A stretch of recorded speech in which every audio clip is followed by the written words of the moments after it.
Sa video na to, ituturo ko sa inyo kung paano ba sila pararamihin in the fastest way that you can. So if you like this video, please keep on watching.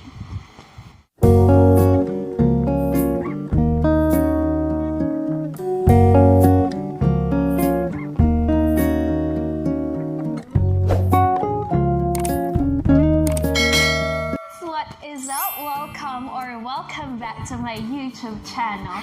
And for today's video, magkakaroon tayo ng panibagong video. And sa video na to, iba siya for me sa mga nauna kong video because this video, yung aim niya is to help yung mga beginner pa lang when it comes to free-range chicken farming or sa chicken farming itself.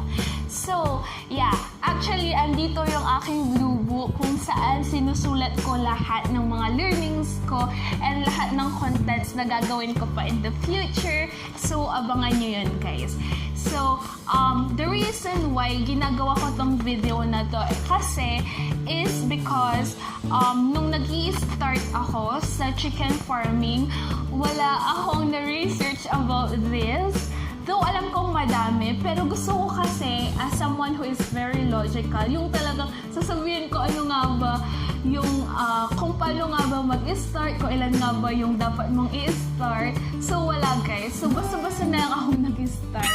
And I want this to be a guide para dun sa mga mag-i-start pa lang na nangangapa pa din kung paano nga ba mag-i-start and paano pararamihin ka agad.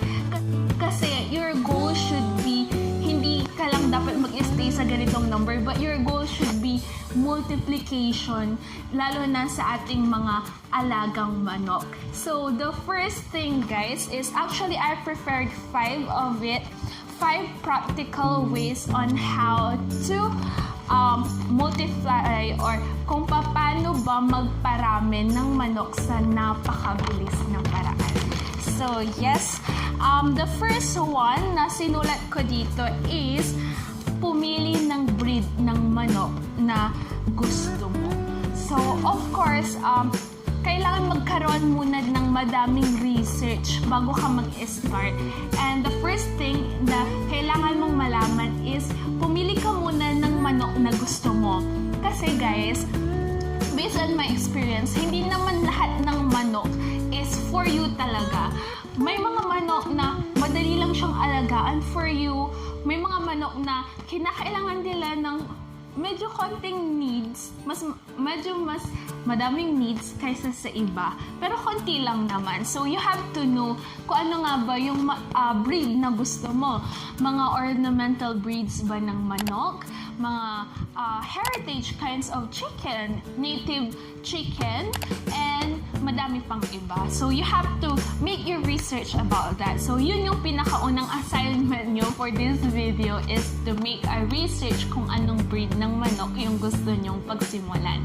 And kapag pipili ka ng breed ng manok na gusto mong simulan, kailangan ito yung manok na gustong-gusto mo talaga. Hindi lang yung, sinabi nila maganda kasi ito kaya dito na ako mag-start. No, kailangan it's your own choice kasi ikaw mismo yung mag-aalaga sa kanila and you have to be the one na mauna na gustong-gusto na alagaan sila. Kumbaga, you have to have the passion para mag-start sa manukan. And for my case, kasi I started with sasso chickens. And very soon, I will make a video, guys, kung bakit sasso chicken yung napili kong breed na alagaan. And kung interested din kayo sa sasso chicken, please don't forget to subscribe in this channel. Madami akong videos about that. And I also have a playlist, guys. And ang pangalan nun is Sasso Lovers. So, check that out on my channel, guys. Kung interested kayo sa manok na to. So, the next one na maipapayo ko is mag-start ka sa manok na nasa breeding age na. Yes, guys. So, actually for me, I started kasi sa chicks. And later on, I realized na ang tagal tagal. Grabe, ang tagal pa ng hihintayin ko. And usually kasi, nangingitlog sila within the average. Kasi depende yan sa anong klase ng manok na meron ka eh. But averagely, nangingitlog sila from 4 to 6 months. So doon na nag-i-start na mangitlog yung mga hens natin. So, yeah. The thing is, kaya ko sinabing pumili ka ng breeding age kasi remember, yung topic natin is practical ways sa pagpaparami ng manok. So, that is the most practical and logical ways. Mag-start ka dun sa parent stock na kaagad so that mabilis na lang yung pagpaparami. And guys, usually sa mga rooster, the more that they are older or the more kasi na tumatanda sila, mas nagiging eager sila sa pakikipag-mate. That is why it's a very efficient kapag ang kukunin mo na is around 8 months pataas na rooster. So, of course, guys, masasabi mo sa akin na mas mahal yung mga nasa breeding age kaysa doon sa mga chicks. Yes, it is. Pero kasi, ang binibili mo kasi doon, kaya mo bibilihin yung breeder age na is that time. Kasi nga gusto mo ng mabilis na pagpaparami. So, para hindi ka na maghintay ng very long time, kaya ka na bibili ng nasa breeder age na.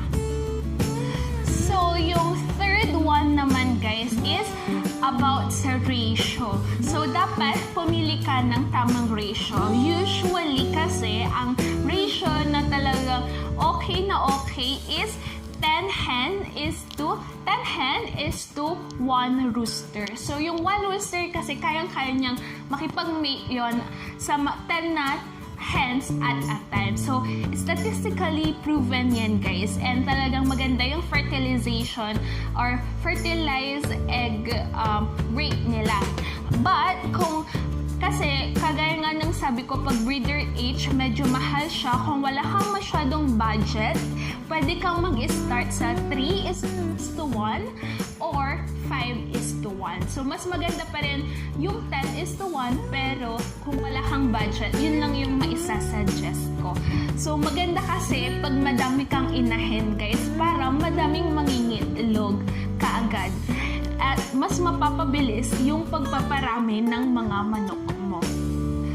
So, yung number 4, guys, sa ating list is wag pagsamahin yung mga rooster. So, I know naman guys na sometimes kasi hindi maiiwasan sa isang manukan yung madami kang rooster. So, wag mo silang pagsasamahin. Bakit? Kasi guys, palagi yung mag-aaway. Gusto kasi nilang patunayan sa sarili nila na sila yung alpha or yung mayroong pinakamalakas, pinaka-strongest sa lahat ng lalaki. Kasi ang mga manok are very territorial. So, gusto nila sila yung pinakamalakas. Ang gagawin nila para malaman kung sino yung pinakamalakas is magkakaroon sila ng cockfight. So, kung sino man yung nanalo, siya yung parang magiging deserving na makipag-mate sa mga inahin doon. So, ginagawa nila yon para i-impress yung mga inahin na makipag-mate din sa kanila. So, yun guys. And kung ayaw nyo ng masyadong magulo na manukan, please lang, ipaghiwalay nyo siya. Kasi, I myself, na-experience ko na yan, guys. Palagi silang nag-aaway. And there is a time, nung sabi ng kapitbahay ko, oh, bakit ang ingay-ingay sa manukan mo gabi na? And the reason why is kasi nagkamali ako na pagsama ko yung aking dalawang rooster. So, yes. And number 5, last but not the least, is to add supplements. Kasi, in order na magkaroon tayo ng magandang fertility and hatch rate, kinakailangan ng ating mga breeders na maging malusog and condition talaga yung katawan nila. Kung gusto mo din ng madaming itlog, you should add supplements para mas maging mapabilis yung pangingitlog nila. So, yes guys, kailangan magkaroon ng mga supplements. And meron din kasi tayong mga tinatawag na breeder age feeds. So, yun yung mga piliin natin.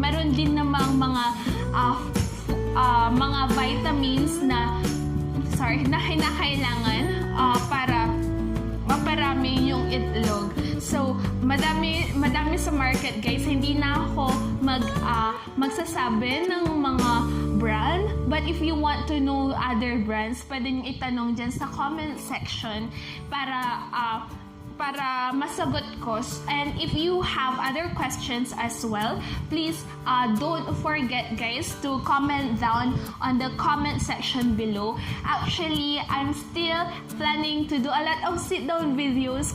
Kaya kung nagustuhan nyo to, please don't forget to tell me in the comment section or give this a thumbs up para naman malaman ko kung gusto nyo ba ng ganitong klase na video. So, kung may mga questions pa kayo, guys, feel free to comment down below. And I told you kanina na I'm starting to think of ways para matulungan yung mga beginners natin dyan sa chicken farming. So, watch that out, guys. I'll see you on the next. Don't forget to like and subscribe to this channel. And yeah,